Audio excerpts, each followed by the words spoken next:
Stories of Good Morning Delhi with Sarthak. And what a wonderful thing you're doing, listening, because it's a great activity, I tell you. And what we're trying to do is see if we can get you to appreciate those who literally walk the ideas talk, take that leap of faith about startups. If you've got one, if you'd like us to speak about that, just drop us a line, no?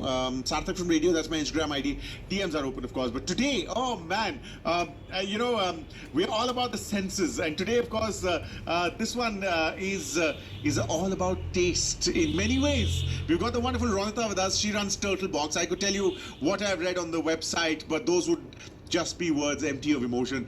The emotions, of course, are injected by Ranita, who's been running Turtle Box for a while now. Ranita, good morning. Thank you very much for joining us. Hi, Sarthak. Thank you for having me. Middle of the week, and we're talking about taste, which is lovely. So why don't you give us a taste of what Turtle Box is all about? Absolutely. So I think Turtle Box kind of happened serendipitously. I was a consultant in my past life. I worked for 9 years, but I was traveling 3 weeks a month. Right. So I quit when my first son was born. But when you've traveled for, worked for so long, you can't sit idle for too long. Sure. So after 2 sons and a 3-year break, there was an itch to do something. So I think at that point we were getting a lot of dry fruits as gifts that were just loaded with sugar and artificial flavor. Sure. So that got us thinking that, there has to be an alternate where the goodness of the nuts are still there, but it tastes equally good. And so one Diwali, just some travel memory or a taste of something I'd eaten in Turkey kind of popped into my head. Right. And I thought, why not experiment with some nuts and some flavors that have stayed on for my travel memories. And that's how we curated 3 flavors, gifted it out to friends and family. They started calling and asking, this is amazing, where did you buy it from? And that's really how Turtle Box started. It started as a hobby, but very soon it became a full-time business. We started doing a lot of corporate orders, with big brands like Coca-Cola, NASCOM, a lot of the tech companies, and they kept coming back every year saying that, you do it for us, do something different. This is healthy, this is handmade, and what we pride ourselves is our flavors are very differently curated. We call them world travel flavors. So the travel experience and the passion for food kind of clubbed together to bring Turtle Box to life. It's about 7-year-old company now. And what's behind the name? I mean, it's a lovely little name that gives us pause for thought, does it not? Yes, I do get asked that question a few times. Like I said, when I was traveling, one thing I started doing was collecting curio turtles. The first one I picked up from the glass factory in Murano in Venice, and then that collection kept growing. So when it was time to give a name to the venture, I thought the ode to my travel memories that have seeped into the flavors is a right thing to do, and that's why Turtle Box. I tell you, the sweet of taste of travel and memories that are crafted into something that pleases the tongue as well. Lovely, is it not? I'm assuming that it's on the internet somewhere. People can find it, etc. Yes, we do have our own website. Otherwise, Instagram is always there. But turtlebox.in is the website. Turtle.box is the Instagram handle. Excellent. We have also tied up with one of the biggest design houses of the country, and we'll be available in their stores in Delhi and Bombay starting next week. So yes, obviously we are in Delhi, so wedding is a big thing. And that's also something that keeps us going. A lot of wedding orders, and we love being part of the family in a way, right? We love hearing their stories. Of course. So yeah, if you want to know more, there it is. We're taking a break. Coming right back right here on 94.3 Radio 1. You don't go, okay? That makes you take that leap of faith. I mean, every one of us has an idea because we're living in a world of ideas, but to actually take that leap of faith or on those ideas is absolutely incredible. And the one who's taken that leap of faith today, of course, is Ranita, who's talking about her 2.5-odd-year-old startup called Turtle Box. Like a bit of a baby, is it not, Ranita? when it starts to grow, and labor pains happen as well. And I guess those labor pains are called funding, aren't they? You are talk to us a little about that. Sure. So, Sarthak, like I mentioned at the beginning, I was a consultant, right? So, and I have always been extremely risk averse. So, I loved when the money came at the end of the month. Yeah. And when I quit, and then it was time to do something else, I never thought I'd be an entrepreneur, right? My husband is one, and I think he does a fabulous job. So, one has to be balanced. Sure. So, I had never thought I could do that. But when I started out, and it always starts out as baby steps, and one thing was very clear that I want to be bootstrapped. So, whenever, if I'm selling for $100, the some amount should come to me instead of spending 150, right? Sure. So that was my philosophy from the start. We have been profitable from day one. We've funded ourselves. Oh, wow. So that is one thing that we've been able to do so far. Now, scale is a big word in the startup world, right? Yeah. So I think for me, you choose your scale, how much you want to grow, how much of, whether you want to get funded, whether you want to fund yourself. So far, I think we are happy funding ourselves and making the profit from every sale we make. I mean, who's to tell what the scale is? I mean, as long as the scale of joy matches the scale of ambition, I guess it's all okay. Absolutely, absolutely. And for me, it's very important to own your time, right? So then that's why you have to balance of how fast you want to go, and I think that's absolutely fine for anybody who's trying to get into the entrepreneurship or the startup world. Sure. Sometimes they get so caught up with this is the scale. Yeah. So I think defining your own scale and making peace with it is most important for me. Expectation management, I mean, so underrated, isn't it? Absolutely. We're all being told about leaving our comfort zones. I saw this really interesting meme on Instagram, not a social media person, but some of these really, stay with me, which is of divers who are underwater inside a cage, and there's a shark outside saying, "Get out of your comfort zone. You're getting too comfortable inside," which is food for thought, is it not? Yes, I agree, and I think it's overrated. I personally feel this whole chasing of this elusive scale number sometimes takes a toll on you. So I don't understand when I read these reports of they made a sale of, let's say, 100 crores and made a loss of 30 crores. So those numbers just doesn't kind of For work. sure. I've done economics, by the way. I've done masters in economics. Right. But those numbers somehow just doesn't work Of course, make absolutely. sense. And be not afraid to choose your joys. I mean, really, Absolutely. if you're doing it, it's yours. And you get to choose. And we get to choose to take a break and come right back. If you've got questions, please feel free. Sarthak from Radio is my Instagram ID. Turtlebox, of course, those who literally got their ideas to become stories that their life revolved around, which is lovely, is it not? So if you've got a story to tell, please feel free. Tell me. Sarthak from Radio is my Instagram ID. We'll tell your story. Today of course, it is all about taste and responsible taste, because I've got Ranita with us. Ranita runs Turtlebox. She's been running it for about 2.5 years. We were, of course, asking her about the fact that, responsibility and information are now going hand in hand. So there's a lot of, the customer has become a lot more demanding, no, Ranita? Absolutely, Yeah. absolutely. And which is, I think, is a good way, because I'm sure it's a good challenge, no? yes, it is. They are much more informed. They know what they want.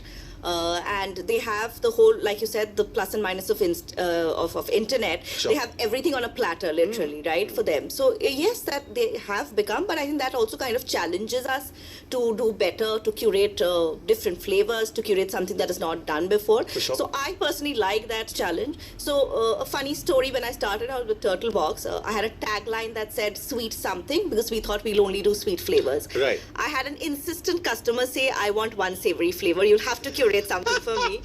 And I'm still grateful to her for pushing me to do that. Sure. This was right at the beginning, and then we changed the tagline to gourmet indulgences, right? Because we've moved from sweet. For sure. We are doing, let's say, baked millet mud tea, so gluten-free mud teas. So tradition with a twist. That's also something that we do. We do besan burfis without refined sugar. So because no matter how much we progress, the tradition kind of stays. So let's say in a wedding or a Diwali, you want something meetha, For right? sure.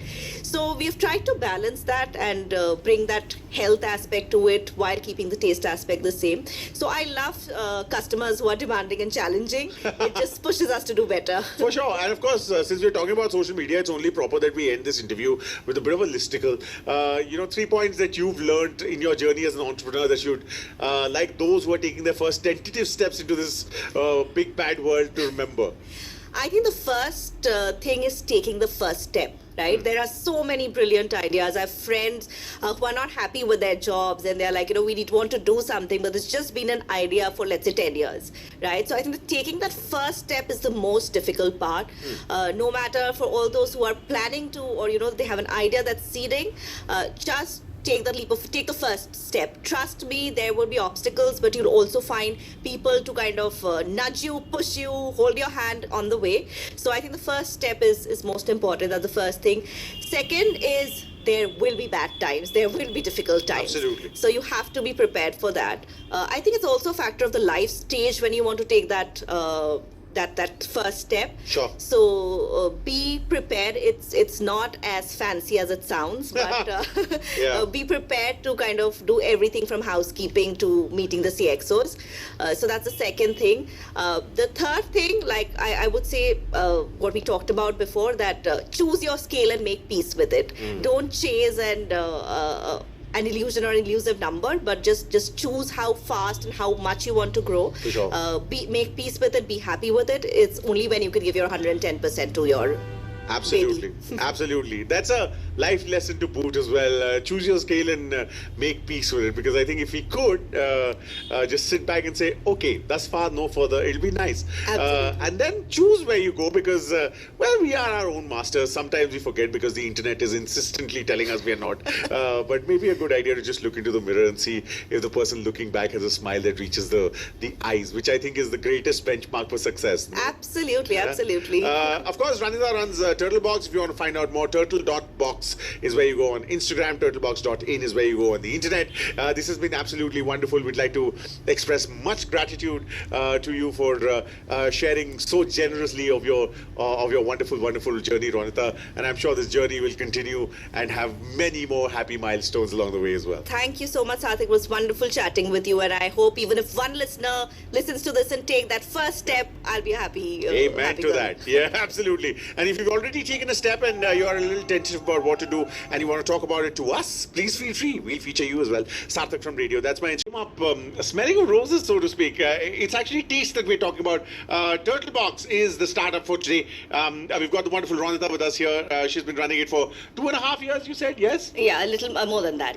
So just on the cusp of of the pandemic, the pandemic story has become so central to our lives. There's always a pandemic story to pivotal life changes, so to speak. Do you have one as well? Absolutely. I think it has now become like pre-COVID, post-COVID, right? Yeah, absolutely. Oh, we met before COVID, right? So that's a reference point. Absolutely. So, initially, like with any startup, when you start out, you do everything on your own, right? The venture started from my kitchen, and when it started to grow, and during Diwalis, it would take up, the boxes would take up my living room. My husband almost threatened that either move out or stop it. I can't deal with this. So I remember during the pandemic, I had no team. So we would, but we had surprisingly, we still had a profitable Diwali because people were doing small gifting. Sure. So I would make them. I would take help from my mother-in-law to pack them, and then we would dispatch. So those were tough times. We are glad that we kind of stuck through and didn't give up because there was indeed light at the end of the tunnel, right? Sure, of course. Absolutely. And then we had the team back. We had expanded the team after the pandemic. But yes, those were difficult 2 years, especially given that we do gifting and there was no social gathering and, Absolutely. no weddings. It was a very lonely time, for sure. Yes. But, the internet is a bit of a double-edged sword, is it not? I mean, on the one hand, it's a blessing because you don't necessarily need to have the marketing spends and you can put everything on your own and truly craft the message that you want to get across. But there's also literally every 5 seconds someone who's directly competing with what you're doing as well, because no idea is now a novel idea in the 24/7 world that we live in. Is that a bit of a problem? So, honestly, Sarthak, when I started on the first 3 years or so, we had zero marketing spend. So the whole business that we got was word of mouth. Because I feel no matter how much you advertise, unless your product is what it is, it's good, people will not come back, right? So that was something, but then we realized the necessary evil of social media, of the internet. Sure. Correct? And we did start spending on Instagram ads, etc. I think it just helps with a wider reach. So that's definitely the plus of the internet. Sure. Like you're saying, yes, there is a lot of competition, but I feel if your product is good and it stands out, internet helps you reach to the right kind of people, and once they come back again based on your product. Also, we're living in a world which is information heavy. Everyone knows everything, so to speak, and I'm making the air quotes here, of course. Quality becomes becomes something that is underlined and highlighted even more. So is that something also that you've taken care of as far as the quality standards are concerned? Absolutely. I think that is like our holy grail. So a lot of times clients come and say, this thing is available at a certain price. Why is it so expensive? So then sometimes you have to refuse, because on quality we cannot compromise. We don't use any refined sugar, because I think one good thing that COVID did is make everybody very health conscious, right? People realize that health truly is wealth. For sure. So people have become conscious of what they're putting in their mouth. So we don't use any refined sugar, we don't use preservatives, we don't use artificial flavoring, sweeteners, nothing. So we use, for example, jaggery, honey, date syrup, unprocessed raw sugar, mishri to kind of flavor our things. Right. Even the raw materials that we source, for example, we do a lot of dehydrated fruit flavors, and we don't use a certain variety that has a heavy sugar content for the dehydration. We use local Uttarakhand apples, for example, and flavor it with vanilla and cinnamon to make a vanilla cinnamon apple. Right. We use figs and apricots and then flavor them with a homemade generation passed down masala to make a chatpata fig and apricot. So these are the different kind of flavors. Sure. But quality is absolutely very, very important to us. The other thing we've realized is the quality of packaging and the quality of what's inside. With so much gifting happening, gifting industry itself is such a big industry right now. People get a lot of gifts, so your packaging has to stand out for the receiver to pick up that box, right? Sure. Especially during a festive gifting when you're getting hundreds. We're becoming a visual world, aren't we? Absolutely, absolutely. For sure. Everything is instant, right? And everything is, you see, it has to catch your eye right then and there. Nobody has the time to explore beyond. For sure. And then once you open the box, what's inside is equally or more important, right? A good packaging with a bad something inside, the customer is not going to come back to you. You certainly need to have the substance. I mean, once the clothes are off, so to speak, it's very important. But yeah, if you want to know more about what we're talking about, just head to turtlebox.in or turtle.box on Instagram and you shall know. We're not asking you to buy anything. We're just telling you that there's something like that exists. Knowledge is power. What you do with that power is entirely up to you. What we do with our time is take a short little break and come right